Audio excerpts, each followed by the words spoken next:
मुहर्रम शरीफ का महीना आने वाला है और हर साल मुहर्रम के महीने पर वाक़े करबला सुनते हैं आप और हर साल सुनते हैं। और ये इमाम हुसैन ने इतनी बड़ी कुर्बानी दी है, इतनी बड़ी कुर्बानी दी है, इतनी बड़ी शहादत दी है कि 1 साल नहीं 2 साल नहीं बल्कि रहती दुनिया कयामत तक इमाम हुसैन के चर्चे होते रहे। बहुत 2 दिन के लिए यजीद जीत गया था लेकिन वो जीत कर भी हारा है। कत्ले हुसैन असल में, कत्ले हुसैन असल में मर गए यजीद है। अरे इस्लाम जिंदा होता है हर करबला।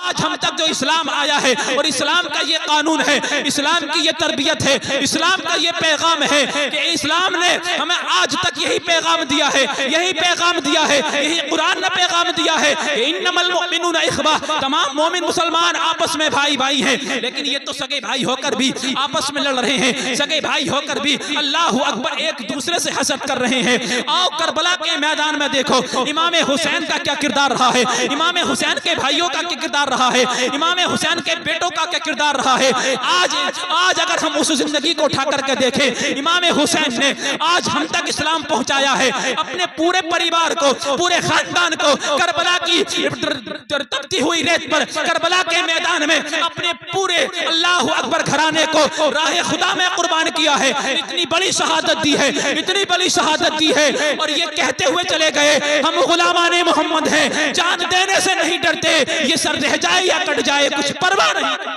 आज मुसलमानों के बच्चे आपस में लड़ रहे हैं, भाई भाई आपस में हसद कर रहे हैं। अरे उठा करके देखो करबला की मैदान की वो तारीख, करबला के मैदान की वो तारीख, वो वाक़या उठा करके देखो। अल्लाह अकबर, क्या वो रिश्ता था हजरत अली अब्बास, हजरत अब्बास बिन अली, हजरत अली अकबर हो, हजरत अली असगर हो, अल्लाह अकबर, क्या क्या कुर्बानियां दी हैं, छोटे हो या बड़े हो सबने कुर्बानियों को पेश किया है। क्या वो रिश्ता था?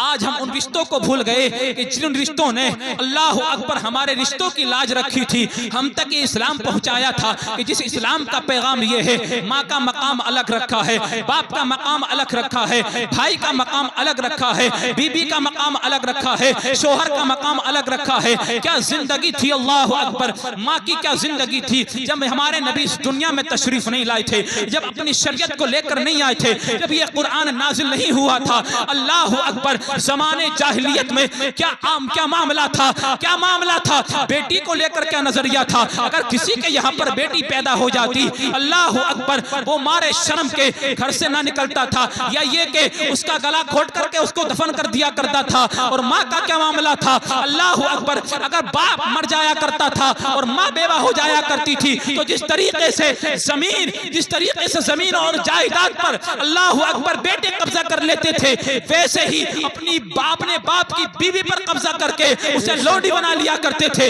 ये हाल था ज़माने जाहिलियत का। अल्लाह अकबर, और बाप का मामला ये था कि बाप को बाजारों में बेचा जा रहा था। लेकिन मेरे नबी जब इस दुनिया में तशरीफ लाए, मेरे नबी ने आकर के फरमाया कि जिस माँ को तुम अल्लाह अकबर लोडी बना रहे हो, जिस माँ को तुम खेल समझ रहे हो, ये माँ, इसकी शान ये है, इसकी असमत ये है, इसकी बुलंदी ये है, अल जन्नतु तहता क़दामिल उम्महात, इसकी बुलंदी ये है, इसकी असमत ये है कि अल्लाह रब्बुल इज्जत ने माँ के कदमों के नीचे जन्नत को रख दिया है। सुभान अल्लाह। बाप को अल्लाह अकबर कि तुम बाजारों में बेच रहे हो, इसका मकाम ये है, इसका मर्तबा ये है कि सरकार फरमाते हैं ये जन्नत के बीच का दरवाजा इसका मकाम है, ये जन्नत का दरवाजा है। अल्लाह अकबर। और बेटी के मकाम को बयान फरमाया कि जिस बेटी को जिंदा दरगोर किया जा रहा था, मेरे नबी फरमाते हैं ये बेटी तुम्हारे लिए ज़हमत नहीं है, तुम्हारे लिए परेशानी नहीं है, तुम्हारे लिए मुसीबत नहीं है। मेरे सरकार फरमाते हैं जिसके यहाँ पर, जिस औरत के यहाँ पर पहली बेटी की पैदाइश होती है,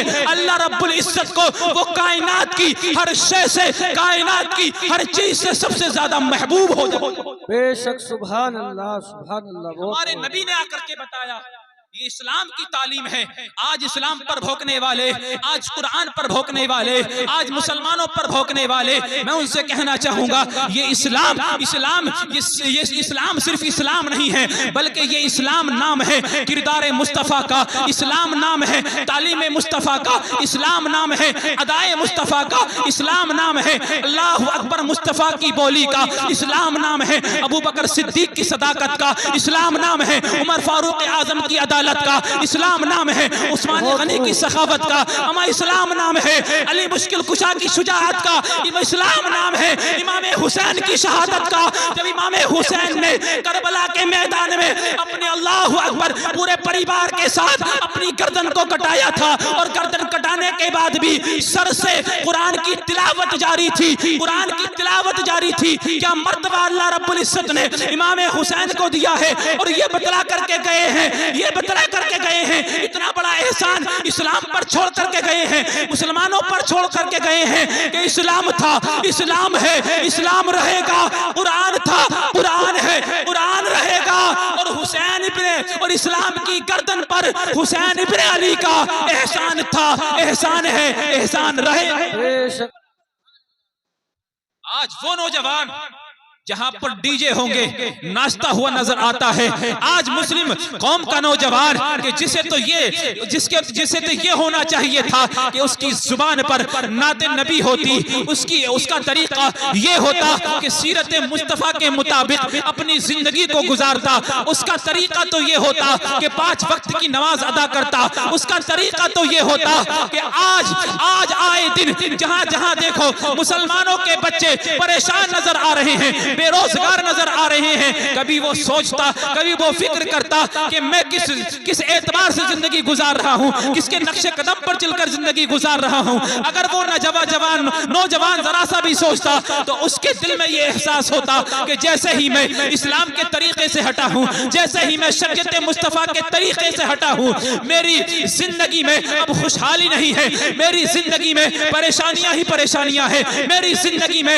हर तरफ आफत ही आफत है, मेरी जिंदगी में हर तरफ मुसीबत ही मुसीबत है। इसकी वजह क्या है? इसकी यही वजह है कि जब से इस्लाम के तौर तरीकों को छोड़ा है, जब से शरीयत मुस्तफा को छोड़ा है, उस वक्त से मुसलमान परेशान नजर आता है, कौम मुस्लिम का नौजवान न परेशान नजर आता है, मुसीबत में मुब्तला नजर आता है, बेरोजगार नजर आता है। वहीं अगर सीरत मुस्तफा को पढ़कर सहाबा किराम के नक्शे कदम पर चलकर अपनी जिंदगी को गुजारता और उसकी जुबान पर सदाकत होती, अबू बकर सिद्दीक की सदाकत होती, उसकी जुबान पर अदालत होती, उमर फारूक आजम की अदालत होती, वो सखावत करने वाला होता, उस्मान गनी की सखावत करने वाला होता, उसके अंदर बहादुरी होती, हजरत अली मुश्किल कुशा बिल खैर की शुजाअत होती, तो इंशाअल्लाह उसकी दुनिया भी कामयाब हो जाती, उसकी आखिरत भी कामयाब। बेशक, सुभान अल्लाह, बहुत खूब मुफ्ती साहब।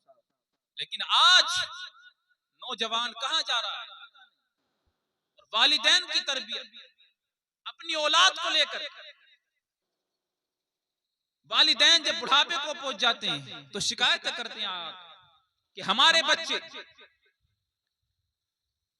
हमें आंखें दिखाते हैं, हमारे बच्चे हमें हिस्सा नहीं दे रहे, हमारे बच्चे हमें रहने के लिए मकान नहीं दे रहे, हमारे बच्चे हमारी सारी जितनी भी जमीन जायदाद है अपने नाम करके हमें तन्हा छोड़ दिया है। आज इसकी वजह क्या है? इसकी भी यही वजह है कि वालिदैन जो तरबियत करनी थी, इस्लाम के मुताबिक तरबियत करनी थी, शरीयत मुस्तफा के मुताबिक तरबियत करनी थी, आज वालिदैन ने भी उस तरबियत पर ध्यान न दिया, आज वालिदैन ने भी शरीयत मुस्तफा के मुताबिक तरबियत पर ध्यान न दिया, अपनी औलाद के बारे में फिक्रमंद ना हुए कि मेरी औलाद कहां रह रही है, मेरी औलाद क्या कर रही है, मेरी औलाद क्या खा रही है, मेरी औलाद क्या पहन रही है। आज वालिदैन ने भी जब अपनी औलाद की तरबियत सही तरीके से न की है तो फिर यही वालिदैन जब बुढ़ापे को पहुंचे हैं, यही वालिदैन जब ये बुढ़ापे को पहुंचे हैं, अब इनकी औलाद इन्हें परेशान करती हुई नजर आती है। इसकी यही वजह है कि जब वालिदैन ने अपनी औलाद को ना संभाला, वालिदैन ने जब सीरत मुस्तफा मुस्तफ़ा को ना बताया, वालिदैन ने जब सहाबा इकराम के नक्शे कदम को ना बताया, वालिदैन ने जब अल्लाह के वलियों से मोहब्बत करना ना सिखाया, वालिदैन ने जब गौसे आजम की सीरत को ना बताया, वालिदैन ने जब ख्वाजा पाक की सीरत को ना बताया, वालिदैन ने जब साबिर पाक के सब्र को ना बताया, वालिदैन ने जब आला हजरत के किरदार को ना बताया, तो आज वालिदैन जब बचपन से अपनी औलाद की तरबियत ना कर पाए, तो अब 55 साल की उम्र को पहुंच गए हैं, अब इनकी औलाद इनको परेशान कर रही है, तो अब शिकायतें करते हैं। मैं उनसे कहना चाहता हूं, अगर आज के वालिदैन अपनी औलाद पर कंट्रोल करना शुरू कर दें, अपनी औलाद को सुधारना शुरू कर दें, इंशाअल्लाह आज जो लड़ाई झगड़े नजर आते हैं, आज आपस में जो बुग़्ज़ हसद नजर आता है, आज आपस में भाई से अल्लाहु अकबर लड़ता हुआ नजर आता है, भाई अगर थोड़ा तरक्की कर रहा है तो हसद करता हुआ नजर आता है। मैं कहना चाहूंगा, सारे आलम को नींद आ गई, उनका दीवाना बेदार। सारे आलम को नींद आ गई, उनका दीवाना बेदार है। या रसूल अल्लाह, आप ही फैसला कीजिए कौन जन्नत का हकदार, आप ही फैसला कीजिए कौन जन्नत का हकदार। तो ये तो हमारे नसीब में है कि हम सुन रहे हैं और सुना रहे हैं। और माशाअल्लाह आपके इमाम साहब ने बहुत बेहतरीन अंदाज में इश्क़ मुस्तफ़ा, जमाले मुस्तफ़ा पर जो तकरीर की है, उम्दा खिताब। और इश्क़ रसूल तो हर एक के सीने में होना जरूरी है। जिसके सीने में इश्क़ रसूल नहीं, मोहब्बत रसूल नहीं, तो वो मुसलमान हो ही नहीं। की मोहम्मद से वफा तूने तो हम तेरे हैं, की मोहम्मद से वफा तूने तो हम तेरे हैं, ये जहां चीज है क्या लोहो कलम। बेशक, सुभान अल्लाह, सुभान अल्लाह। इश्क़ रसूल सीने में बसा करके देखो, इंशाअल्लाह दुनिया भी तुम्हारी है और आखिरत भी तुम्हारी। लेकिन इश्क़ रसूल होना चाहिए, वही असल में मुसलमान। अल्लाह रब्बुल इज्जत इस होने वाली शादी को मुबारक फरमाए, निकाह को मुबारक फरमाए, और मियाँ बीवी के दरमियान मोहब्बत उल्फत पैदा ता फरमाए। आमीन सुम्मा आमीन। ये मियाँ बीवी का जो रिश्ता है, ये रिश्ता दुनियावी रिश्ता नहीं है। सारे रिश्ते दुनिया में आकर के बने। भाई का रिश्ता दुनिया में, बहन का रिश्ता दुनिया में, माँ का रिश्ता दुनिया में, जितने भी रिश्ते हैं वो सारे के सारे दुनिया में हैं। लेकिन मियाँ बीवी का रिश्ता, ये हजरत आदम और हजरत हव्वा रज़ियल्लाहु ताला अन्हुमा जब जन्नत में थे, अल्लाह रब्बुल इज्जत ने वहां पर इस निकाह को करके ऐलान कर दिया कि ये मियाँ बीवी का रिश्ता, ये जन्नती रिश्ता है। बहुत खूब मुफ्ती साहब, ये जन्नती रिश्ता है। खुश नसीब हैं कि जो निकाह करते हैं और सुन्नत रसूल पर अमल करते हैं। लेकिन आज देखा जा रहा है,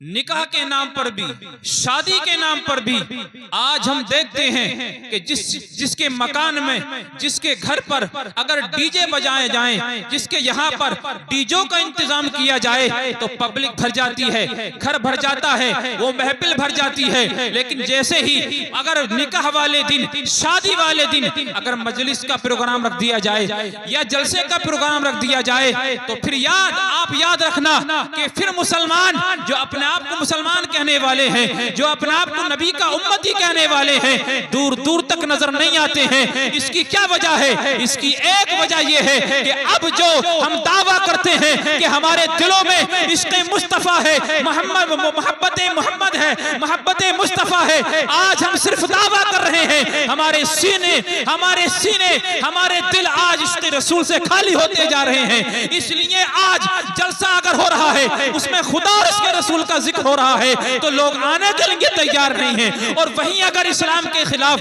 वहीं अगर शरीयत के खिलाफ, वहीं अगर खुराफात हो रही है, तो लोग जोक दर जोक जाते हुए नजर। सही फरमाया मुफ्ती साहब। ये आज हकीकत है। इसकी वजह यह कि सिर्फ हमारे दावे रह गए, कि हम अपने रसूल से मोहब्बत करते हैं, अपने नबी से मोहब्बत करते हैं। नबी से मोहब्बत जब होगी कि जब हम नबी की हदीस पर, नबी की जिंदगी को सामने रखते हुए, नबी की जिंदगी के मुताबिक, नबी के उसवे हसना के मुताबिक अगर हम अपनी जिंदगी को गुजारेंगे तो इंशाअल्लाह हमारी दुनिया भी कामयाब है और हमारी आखिरत। बेशक, सुभान अल्लाह। लेकिन आज हमारे अंदर, आज हमारे नौजवान इसकी तरफ ध्यान नहीं देते। जवानी क्या होती है मैं आपको बताऊं। बेशक, सुभान अल्लाह, बहुत खूब मुफ्ती साहब। लेकिन आज हमने इस्लाम को नहीं समझा। आज हम मुसलमान परेशान नजर आते हैं। आज हम मुसलमान एक दूसरे को देख करके जलते हैं। आज हम मुसलमान भाई भाई से जलते हुए नजर आते हैं। ये शादी का मौका है। अल्लाह अकबर, क्या रिश्ते और क्या नाते और क्या मोहब्बत थी, क्या आपस में मेल जोल था सहाबाए किराम का। अल्लाह अकबर, जब हजरत फातिमा के पास पैगाम भेजा गया, अबू बकर सिद्दीक ने भी निकाह का पैगाम भेजा कि ए या रसूल अल्लाह, आपकी बेटी जवान हो चुकी है, मैं निकाह करना चाहता हूँ। इसी तरीके से हजरत उमर ने भी निकाह का पैगाम भेजा था, या रसूल अल्लाह, आपकी बेटी ये बहुत पाकीज़ा बेटी है, अल्लाह अकबर, ये आपके जिगर का टुकड़ा है। इसके बारे में मेरे नबी इरशाद फरमाते हैं, ये फातिमा मेरे जिगर का टुकड़ा है कि इसकी औलाद और ये तमाम की तमाम अल्लाह रब्बुल इज्जत ने इस पर भी, इसकी औलाद पर भी जहन्नम की आग को हराम कर दिया है। और एक रिवायत में आता है, जो इससे मोहब्बत करने वाले हैं जहन्नम की आग को उन पर भी हराम कर दिया है। शान हजरत फातिमा की है। हजरत फातिमा के लिए बड़े बड़े मुअज़्ज़ज़ रिश्ते अल्लाह अकबर नबी की बारगाह में आ रहे हैं, निकाह का पैगाम लेकर के आ रहे हैं। लेकिन मेरे नबी इरशाद फरमाते हैं, मेरे नबी हर एक से यही कह करके अल्लाह अकबर टाल देते हैं कि ये मेरा फैसला नहीं है, बल्कि मैं अपने रब के फैसले का इंतजार कर रहा हूँ। जैसे ही मेरे रब का फैसला आएगा, मैं अपनी बेटी का निकाह कर दूंगा। जिसके बारे में रब का फैसला होगा उसी के साथ निकाह किया जाएगा। अबू बकर को भी मना कर दिया गया, उमर को भी मना कर दिया गया। उसके बाद हजरत अबू बकर और उमर ने जाकर के हजरत अली से कहा था, ए अली, हम गए हैं। अबू बकर कहते हैं मैं भी गया हूं बारगाह रिसालत में। हजरत उमर कहते हैं मैं भी गया हूं बारगाह रिसालत में हजरत फातिमा का हाथ मांगने के लिए, लेकिन ए अली, हमें मना कर दिया गया है। अल्लाह अकबर, सरकार फरमाते हैं कि फातिमा के निकाह के बारे में मैं अल्लाह के पैगाम का, अल्लाह के हुक्म का मुंतजिर हूँ, इसलिए मैं अभी फातिमा का निकाह नहीं करूंगा, फातिमा की शादी नहीं करूंगा। इतने में जब हजरत अली से ये कहा गया, अल्लाह अकबर, क्या सिंपल शादी वो हुई थी, क्या सिंपल निकाह वो हुआ था। आज तो हम देखते हैं कितना खर्च शादियों में हो रहा है। आज हम देखते हैं अल्लाह अकबर, डीजो पर जो कि हराम है, 10-10, 20-20 हजार रुपए ला करके डीजे बजाए जा रहे हैं, रंडियों को नचाया जा रहा है। अल्लाह अकबर, बेहयाई की हदें पार कर दी गई हैं। वो मुसलमान कि जिन्हें तो आगे आना चाहिए था, इस्लाम के अहकाम पर, इस्लाम की तालीम में उन्हें आगे आना चाहिए था। उन्हें तो कुरान की तिलावत करने में आगे आना चाहिए था, उन्हें तो नमाजें पढ़ने में आगे आना चाहिए था। लेकिन आज का मुसलमान, आज का नौजवान वो जलसे में नजर नहीं आएगा, नमाज में नजर नहीं आएगा, कुरान की तिलावत करता हुआ नजर नहीं आएगा। लेकिन जैसे ही कहीं पर डीजे बजेंगे, कहीं पर डांस होगा, कहीं पर नाच गाना होगा, कहीं पर खुराफात होगी, कहीं पर अल्लाह अकबर खुराफात की बैठक होगी, चौकी चौराहों पर जाकर के देख लो, दलाली करते हुए मिलेंगे। जाकर के देख लो, अल्लाह अकबर, एक दूसरे की बुराई करते हुए मिलेंगे, एक दूसरे की अल्लाह अकबर चुगली करते हुए मिलेंगे। लेकिन ये उन्हें तौफीक नहीं होती है। हम मुसलमान हैं, हमारा किरदार ये होना चाहिए जो किरदार हमें नबी ने दिया है। हमारा किरदार तो ये होना चाहिए, हमारे नबी ने कभी झूठ नहीं बोला है, हम अपने नबी के उम्मती हैं, इसलिए झूठ से बाज रहना चाहिए। अबू बकर सिद्दीक को सदाकत का लक़ब मिला था, उनकी अदाओं को अपना करके सदाकत की किरणें उनसे हासिल की जाएं। उमर फारूक आजम ने अदल इंसाफ कायम किया था, इसलिए अदल इंसाफ कायम किया जाए। उमर फारूक उस्मान गनी ने सखावत की थी, अल्लाह अकबर, दरिया बहा दिए थे, मालो दौलत राह खुदा में खर्च की थी। नौजवान मेहमान जब जैसे ही अल्लाह अकबर मस्जिद के नाम पर, मदरसे के नाम पर उनसे मांग लिया जाए या किसी भी नेक काम के लिए उनसे मांग लिया जाए, उनकी जेबों में पैसे नजर नहीं आते हैं। लेकिन अगर रंडियों पर लुटाने हो, अगर डीजो पर अल्लाह अकबर कोई नाच रहा है, अगर उनसे कहा जाए कि इन पर पैसे लौटाए जाएं, तो गड्डियों की गड्डियां उनकी जेब में नजर आती है। मैं उनसे कहना चाहता हूं, ये तुम्हारी जो कमाई है, इसलिए ये जलसों में नहीं आती, इसलिए ये नमाजों के लिए नहीं आती, इसलिए ये मस्जिदों में नहीं आती, इसलिए ये नेक काम में नहीं आती, इसलिए ये सदका और खैरात में नहीं आती। ये रंडियों पर इसलिए लुटाए जा रहे हैं तुम्हारे पैसे, डीजों पर इसलिए लुटाए जा रहे हैं, खुराफात में और लड़ाई झगड़ों में जो मुकदमे हैं, उन मुकदमों में तुम्हारे पैसे बर्बाद हो रहे हैं। इसलिए बर्बाद हो रहे हैं कि हमारी नीयत अच्छी नहीं है। हमारी जब नीयत अच्छी नहीं है तो फिर कहीं ना कहीं हमारे कारोबार भी अच्छे नहीं है, कहीं ना कहीं हम हराम कमा रहे हैं। इसीलिए नेक काम में हमारे लिए दिलचस्पी नहीं होती है, हमारे पैसे नेक काम में नहीं लगते हैं। इसलिए ये खुदा की मार है, ये खुदा का अजाब है कि खुदा पाक है और पाक चीजों को पसंद करता है। इसलिए अल्लाह का घर पाक होता है, अगर उसमें पैसा दिया जाता है वो पाक होता है। इसलिए तुम्हारा पैसा अभी पाक नहीं हुआ है। जिस दिन तुम्हारी नीयत साफ हो जाएगी, तुम्हारा पैसा पाक हो जाएगा, अल्लाह रब्बुल इज्जत तुम्हें तौफीक अता फरमाएगा। तुम मस्जिदों में भी देना शुरू कर दोगे, सदका और खैरात करना भी शुरू कर दोगे, और मदरसों में देना भी शुरू कर दोगे, इमामों को देना भी शुरू कर दोगे, और मजलिसों में आकर जलसों में देना भी। बहुत खूब। नारे तकबीर, नारे रिसालत, उलमाए अहले सुन्नत, नारे तकबीर।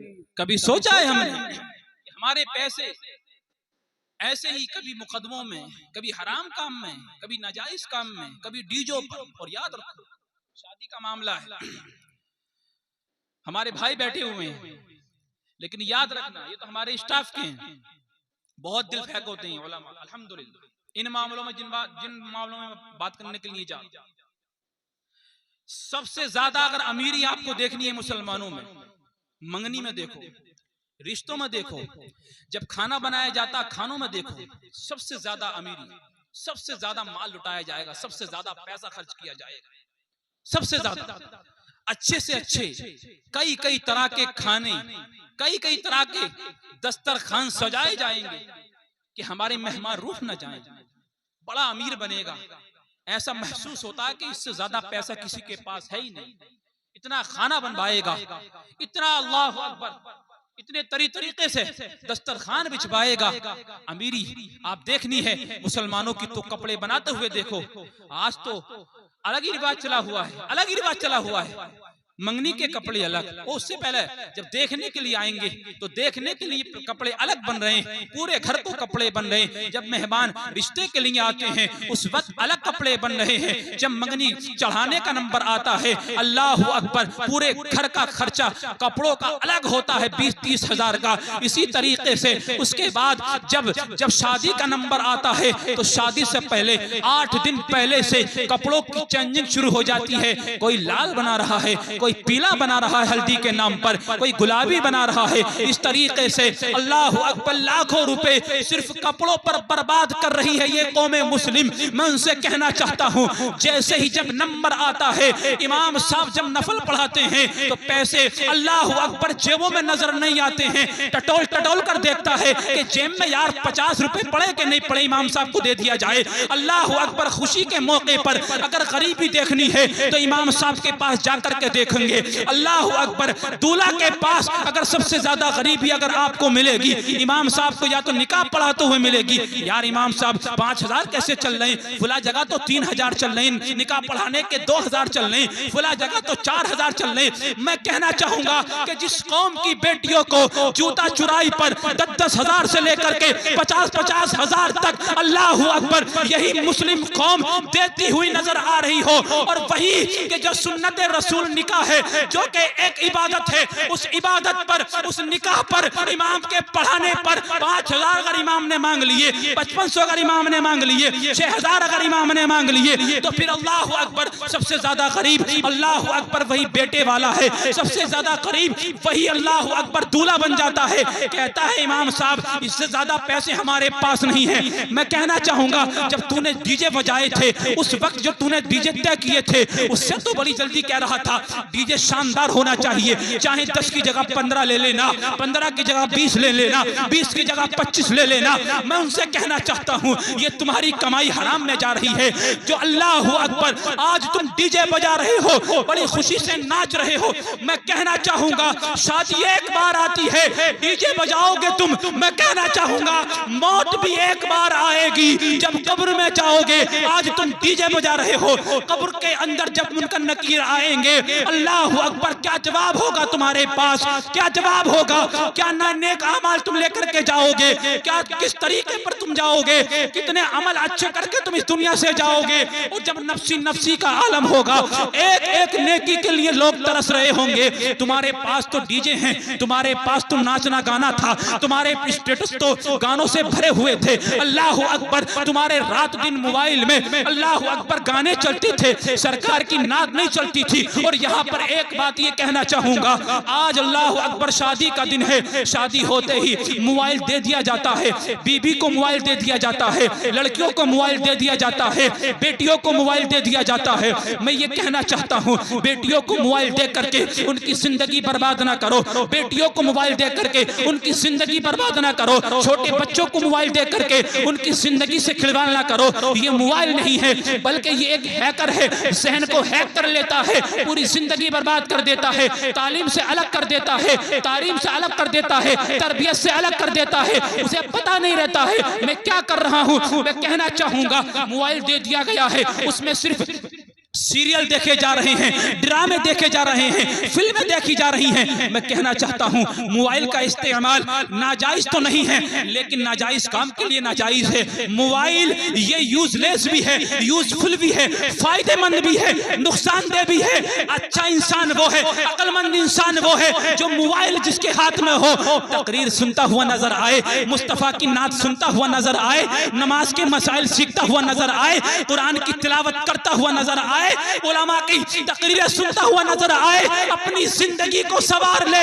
इंशाअल्लाह उसके अंदर ऑटोमेटिकली उलमा की मोहब्बत आएगी, औलिया की मोहब्बत आएगी, मुफ्तियाने किराम की मोहब्बत आएगी, अल्लाह के वलियों की मोहब्बत आएगी, अल्लाह के महबूब बंदों की मोहब्बत आएगी, सहाबा किराम की मोहब्बत आएगी। और सबसे बड़ा खजाना अनमोल तोहफा जो हमें मिलेगा, इससे वो हमारे नबी की साथ है। हमारे नबी की साथ अगर एक मोमिन को मिल गई तो फिर हमारी दुनिया भी सबरेगी, कब्र भी सबरेगी, आखिरत भी सबरेगी। मेरे रसूल फरमाते हैं जिसने मुझसे मोहब्बत की, कयामत के दिन में उसके साथ। बेशक, सुभान अल्लाह, सुभान अल्लाह। आला हजरत का मुझे एक शेर याद आ गया, आला हजरत का शेर याद आ गया, उन्हें जाना उन्हें माना न रखा गैर से काम, लिल्लाहिल हम्द में दुनिया से मुसलमान गया और आज ले उनकी पनाह, आज मदद मांग उनसे, फिर ना मानेंगे कयामत में अगर मान गया। और जब कब्र में यही आशिक रसूल जाता है, यही कब्र में नमाजें पढ़ने वाला जाता है, कब्र में यही डीजों से बाज रहने वाला जाता है, डीजों को छोड़ करके जिंदगी गुजारने वाला जाता है, खुराफात से अलग रहकर के जिंदगी गुजारने वाला जाता है, आपस में मोहब्बत करने वाला। जब एक मोमिन मुसलमान कब्र में उतारा जाता है, उसकी कब्र मुअत्तर कर दी जाती है, उसकी कब्र, अल्लाहु अकबर, उसकी कब्र को खुशबुओं से मुअत्तर कर दिया जाता है, जन्नत की खिड़कियां रास्ता कर दी जाती हैं, जन्नती लिबास, जन्नती बिस्तर अता कर दिया जाता है, जन्नती हवाएं, जन्नती ग़िज़ाएं अता कर दी जाती हैं। फिर मुझे सरकार सल्लल्लाहु तआला अलैहि वसल्लम के इश्क में जब कोई जाता है तो फिर मुझे आला हजरत का एक शेर याद आता है, जब आशिक़ रसूल को कब्र में उतार दिया जाता है तो फिर सरकार जलवा फरमा होते हैं, कब्र में लहराएंगे ता हश्र चश्मे नूर के, कब्र में लहराएंगे ता हश्र चश्मे नूर के, जलवा फरमा होगी जब तलात रसूल। सुभान अल्लाह। तलात रसूलुल्लाह की शान के साथ जिंदगी गुजारो, खुराफात से दूर हो जाओ, तालीम में वक्त गुजारो, नमाजों में वक्त गुजारो। हाँ, जरूरत के लिए खाना कमाना भी जरूरी है, लेकिन खाने कमाने को मकसद बना लेना और नमाजों को भूल जाना, रोजों को भूल जाना, आपसी लड़ाई झगड़ों में जिंदगी गुजारना, इससे काम नहीं चलने वाला है। हर चीज के बारे में पूछताछ होगी, कयामत का बड़ा होलनाक मंजर होगा। अल्लाह अकबर, उस होलनाक मंजर की अगर तैयारी करनी है, नमाजें जरूर पढ़ना है, नेक अमल जरूर करना है, अपनों से मोहब्बत जरूर करना है। इसलिए शादी अगर हो तो शादियों के मौके पर तमाम, अगरचे तुम जलसा नहीं करा रहे, अगरचे तुम मिलाद नहीं मना रहे, लेकिन कम से कम सरकार के सुन्नत के मुताबिक जिंदगी, सरकार की सुन्नत के मुताबिक जिंदगी गुजारना चाहते हो तो कम से कम सिंपल तरीके से बगैर डीजो के, बगैर नाचे, बगैर गानों के शादी कर लो। इंशाअल्लाह अल्लाह रब्बुल इज्जत भी खुश हो जाएगा, अल्लाह के नबी भी खुश हो जाएंगे, और इससे बड़ा कोई मोमिन के लिए तोहफा हो ही नहीं सकता है कि दुनिया में रह करके उसका रब और उसके रब का नबी खुश हो जाए। बेशक सुभान। इससे बड़ा क्या तोहफा हो सकता है एक मोमिन के लिए।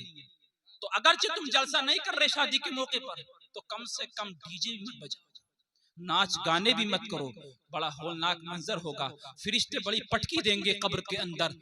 जिस तरीके से तुम डीजो पर ठुमके लगा रहे हो ना, ठुमके सारे ठुमके निकाल दिए जाएंगे। जब चोट पड़ेगी ना 70 गज फरिश्तों की चोट पड़ेगी, 70 गज जमीन पे धसा दिया जाएगा। अल्लाह अकबर, ये एक चोट का आलम है, एक गुनाह में अल्लाह अकबर 70 गज नीचे अल्लाह अकबर घुसा दिया जाएगा।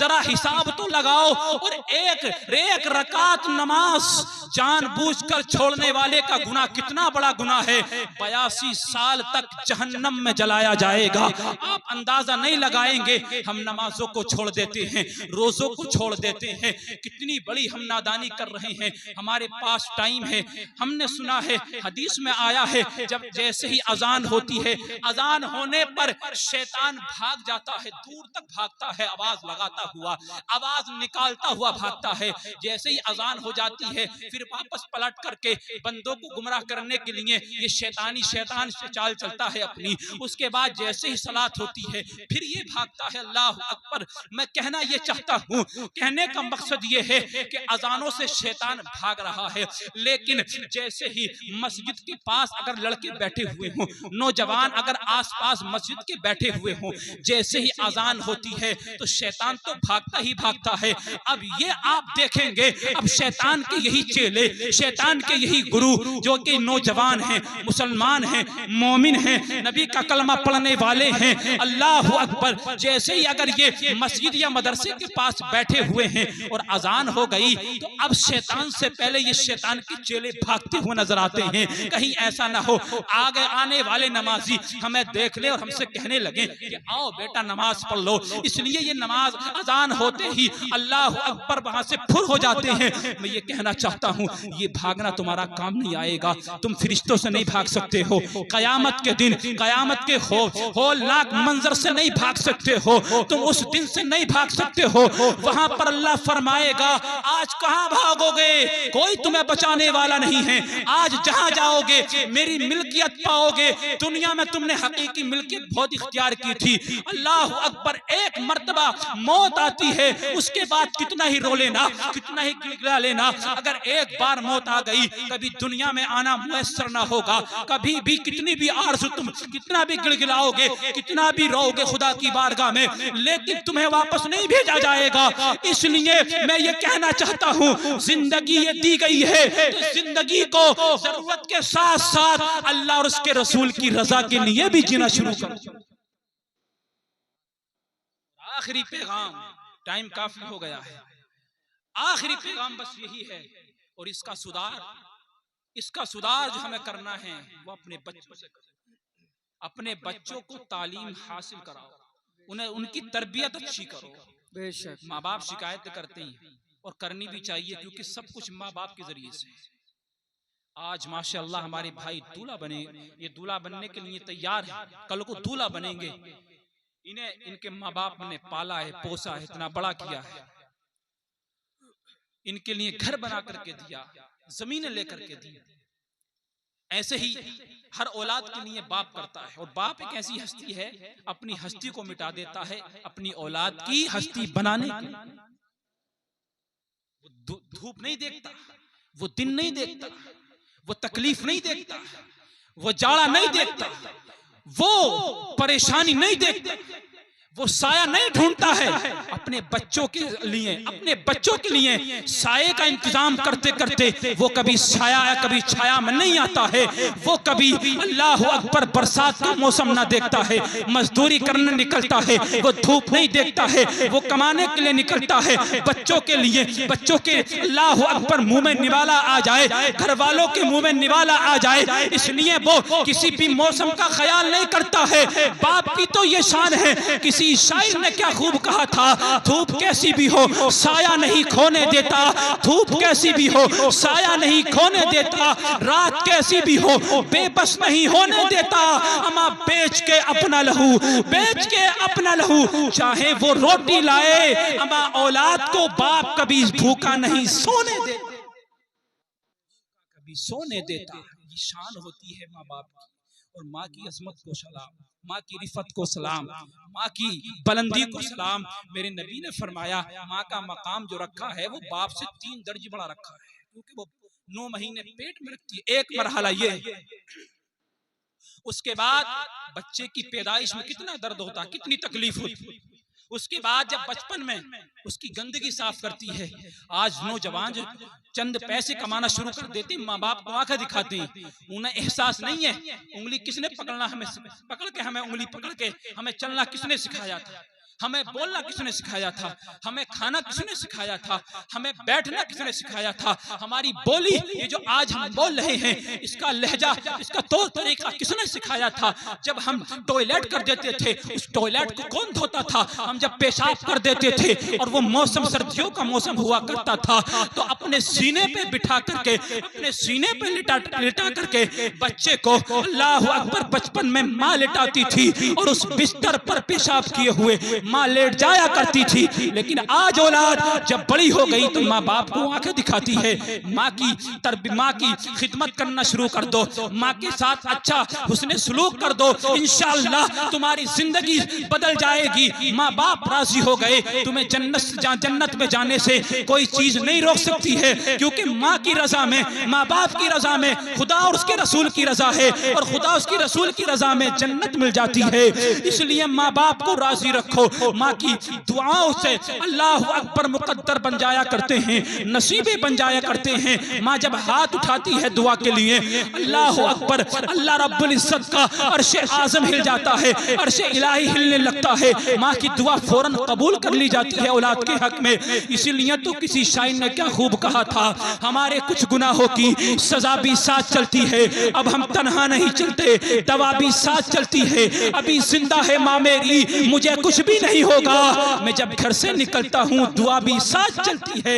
राह, अरे सख्त राहों में भी आसान सफर लगता है, ये सब मेरी माँ की दुआओं का असर लगता है। और मेरी माँ की दुआओं से परेशान है मेरा दुश्मन, वो जब भी वार करता है तो खंजर टूट जाता है। अपने माँ बाप का ख्याल रखो, अल्लाह रब्बुल इज्जत हम तमाम को अमल की तौफीक अता फरमाए और सही मानों में अपने वालिदैन की खिदमत करने की तौफीक अता फरमाए और अपनी औलाद की तरबियत करने की तौफीक अता फरमाए। इसलिए मुसलमानों को चाहिए कि अपनी औलाद के अंदर तालीम की बेदारी लाएं। तालीम बहुत अहम है इस दौर में। जो जाहिल है वही लड़ने वाला, झगड़ने वाला है, वही मुकदमों में आने वाला है। और जो तालीम पा करके थोड़ा बुलंद हो जाता है, अल्लाह रब्बुल इज्जत की तौफीक से फिर वो लड़ाई से भी दूर हो जाता है, झगड़ों से भी दूर हो जाता है, वो सफाई सुथराई की तरफ ध्यान देता है। इसलिए अपनी जिंदगी को, अपने बच्चों की जिंदगी को अगर बनाना चाहते हो, निखारना चाहते हो, तो तुम्हें यही पैगाम इमाम हुसैन ने भी करबला के मैदान से दिया है। यही इमाम हुसैन का जो किरदार था, वो यही तो किरदार था कि अपने बच्चों की कैसी तालीम तरबियत की थी। अल्लाह अकबर कि हर बच्चा अपनी जान को लेकर के कुर्बान होने के लिए तैयार था, अपनी शहादत के लिए खुशी मना रहा था, अपनी शहादत के लिए अपने वालिद के साथ हर एक की यही आरज़ू थी कि मैं भी अपने वालिद के साथ राह खुदा में कुर्बान होना चाहता हूँ, शहादत का दर्जा पाना चाहता हूँ। इसलिए अपनी बच्चों की तरबियत ऐसा करो कि वो दीन के लिए भी मर मिटना सीख जाएं, दुनिया के लिए भी अच्छे बन जाएं, लोगों के लिए भी अच्छे बन जाएं, मुआशरे में भी अच्छे बन जाएं, सफाई सुथराई पर ध्यान देने लगे, लड़ाई झगड़ों से दूर हो जाएं। यही बस हमारी आखिरी आरज़ू और तमन्ना तमन्ना और यही पैगाम है। अल्लाह रब्बुल इज्जत हमें अमल की तौफीक अता फरमाए। अस्तगफिरुल्लाह रब्बी मिन कुल्लि ज़ंबी व अतूबु इलैहि। एक मर्तबा कलमे का विर्द कर लें, ला इलाहा इल्लल्लाहु मुहम्मदुर रसूलुल्लाह। मुसाफिर है हम भी, मुसाफिर हो तुम भी, फिर किसी मोड़ पर मुलाकात होगी। उन्हें जाना, उन्हें माना, न रखा गैर से काम। लिल्लाहिल हम्द में दुनिया से मुसलमान गया, वमा अलैना इल्लल बलाग। अस्सलामु अलैकुम।